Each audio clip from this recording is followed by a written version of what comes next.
Hello my friends, आज मैं आपको नेचर ऑफ इकोनॉमिक्स के बारे में बताऊंगी। जैसा कि हमने कल पढ़ा था कि इसकी इंट्रोडक्शन क्या होती है, इसकी डेफिनेशन क्या होती है, और आज हम पढ़ेंगे कि नेचर ऑफ इकोनॉमिक्स होता क्या है। नेचर ऑफ इकोनॉमिक्स होता क्या है, जैसे कि हमने पढ़ा नेचर ऑफ इकोनॉमिक्स में यह जानना होता है कि यह विज्ञान है या कला, या विज्ञान या कला दोनों है।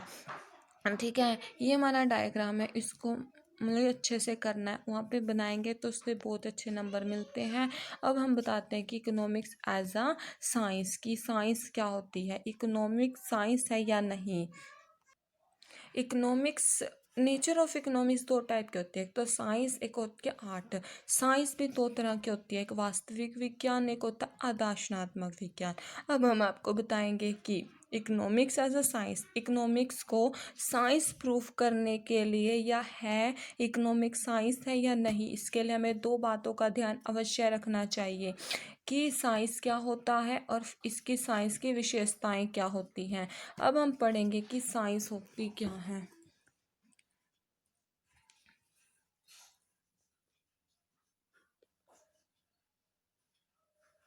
साइंस किसे कहते हैं? साइंस शब्द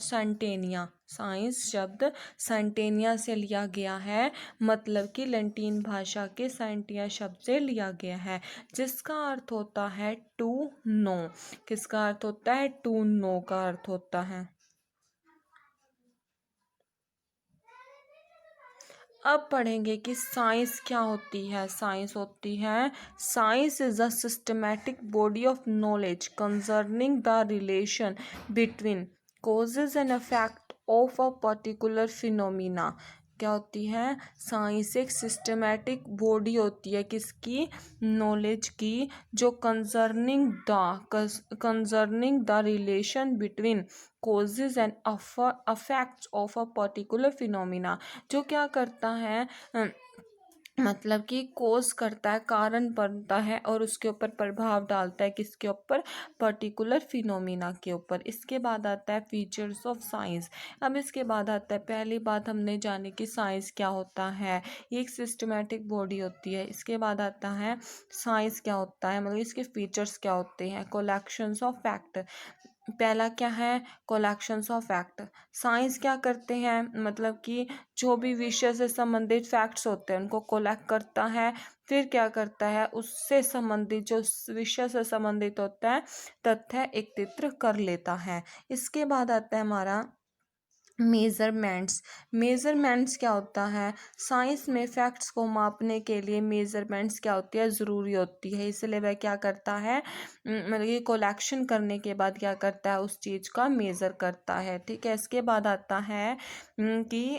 आता है हमारा एक्सप्लेनेशन। वह क्या करता है, फैक्ट्स को मतलब कि कलेक्ट करके और उसको मेज़र करके क्या करता है, उसको एक्सप्लेन करता है। मेज़र करके क्या करता है, उसको कोलेक्ट करता है, मेज़र करके उसको कोलेक्ट करता है। इसके बाद हमारे पास आता है, आता है कि इसमें यह कहा जाता है कि हमने तीन चीज़ पढ़ी, फीचर्स पढ़ लिए। इसके बाद मतलब कि इसका क्या कहा जाता है कि इकोनॉमिक्स ना नेचुरल साइंस नहीं है, बल्कि क्या है? सोशल साइंस है। मैंने आपको पहले बताया था कि इकोनॉमिक्स सिर्फ सोशल साइंस है। तो कुछ लोग कहते हैं ये नेचुरल साइंस है, लेकिन ये नेचुरल साइंस नहीं है। ठीक है, ये सिर्फ क्या है? सोशल साइंस है। क्या है? सिर्फ सोशल साइंस है। ये सिर्फ क्या है? सोशल साइंस है।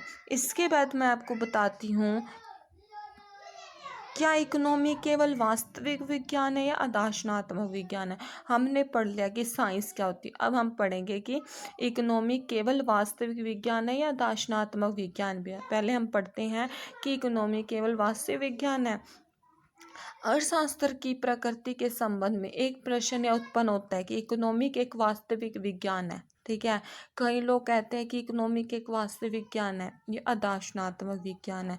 लेकिन फ्रीड्समैन के अनुसार ना इकोनॉमिक केवल वास्तविक विज्ञान है, लेकिन पिगू के अनुसार ना इकोनॉमिक वास्तविक और आदर्शनात्मक दोनों है। अब दूसरा पढ़ते हैं कि economic is a positive science. Positive science वह साइंस है जिनमें किसी विषय का सही व वास्तविक स्थिति में अध्ययन किया जाता है। क्या होता है? पॉजिटिव साइंस वह होती है जिसमें किसी विषय का सही व वास्तविक स्थिति में अध्ययन किया जाता है। इसके बाद आता है जी.एन. केंज के अनुसार एक पॉजिटिव साइंस क्या होता है? सिस्टमैटिक नॉलेज होता है। जी.एन. केंज के अनुसार पॉजिटिव साइंस क्या होता है? पॉजिटिव साइंस सिस्टमैटिक नॉलेज होता है, जो मतलब कि सिस्टमैटिक नॉलेज का वह भंडार है जो क्या है से संबंधित रखता है, ठीक है। इकोनॉमिक पॉजिटिव साइंस क्या होता है, किससे संबंधित रखता है? वह सिस्टमेटिक नॉलेज का वह भंडार है जो क्या है से संबंधित रखता है, इसमें ये बताया गया है। अब आदर्शनात्मक विज्ञान है मीन्स की नोरेटिव साइंस है। अनेक प्रसिद्ध अर्थशास्त्री जैसे मार्शल आदि ये मानते हैं कि इकोनॉमिक एक नोरेटिव साइंस है, मतलब आदर्शनात्मक विज्ञान है। जी.एन. केंज के अनुसार एक आदर्शनात्मक विज्ञान क्रमबद्ध विज्ञान का वह रूप है जिसका क्या होना चाहिए। इसमें वास्तविक विज्ञान में जी.एन. केंज के अनुसार पॉजिटिव साइंस वह भंडार है जनरल नॉलेज का कि क्या कि वह भंडार है कि जो क्या है से संबंधित रखता है, लेकिन इसमें वह क्रमबद्ध रूप है जो क्या होना चाहिए उससे संबंधित रखता है। इसके बाद आता है इकोनॉमिक इज एन आर्ट। कोसा के अनुसार विज्ञान का संबंध जानने से है और कला का संबंध करने से है, ठीक है। जी.एन. केंज के अनुसार कला उन नियमों की व्यवस्था है जिसके द्वारा उद्देश्यों की प्राप्ति की जाती है। ये हमारा आर्ट था। आज हमने हमारा टॉपिक कंप्लीट कर लिया है कि साइंस क्या होता है, नेचर क्या होती है, फीचर्स क्या होते हैं, और हमारे मतलब कि पॉजिटिव साइंस है या आदर्शनात्मक विज्ञान है या फिर आर्ट है, इन सब की हमने स्टडी की। तो प्लीज़ कल हम पढ़ेंगे कि नेचर स्कोप ऑफ इकोनॉमिक्स क्या होता है, कि स्कोप क्या है इसका। इसमें से हमारे इकोनॉमिक्स का ये फर्स्ट चैप्टर है मतलब कि बीकॉम फर्स्ट सेमेस्टर जो भी यूनिवर्सिटीज़ में पढ़ते हैं एंड जो मतलब कि UG-PG कॉलेज जिनका सेमेस्टर सिस्टम है वो इसको कर सकते हैं। हमारे फर्स्ट चैप्टर हमें पता है कि हमारा फर्स्ट चैप्टर कौन सा है,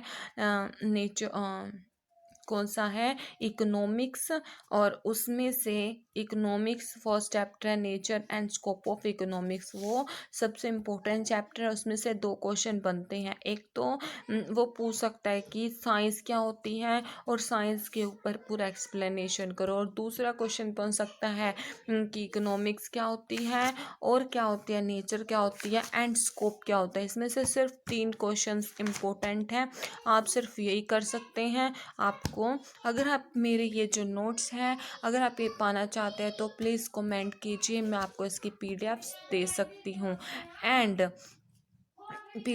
सकती हूँ इसके बाद अगर आपको मतलब कि अगर ये आप नोट्स भी करेंगे ना तो मैं 100% गारंटी के साथ कह सकती हूँ आपके बहुत अच्छे मार्क्स आएंगे।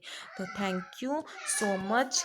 प्लीज़ सब्सक्राइब कीजिए, कमेंट कीजिए एंड शेयर कीजिए और लाइक कीजिए।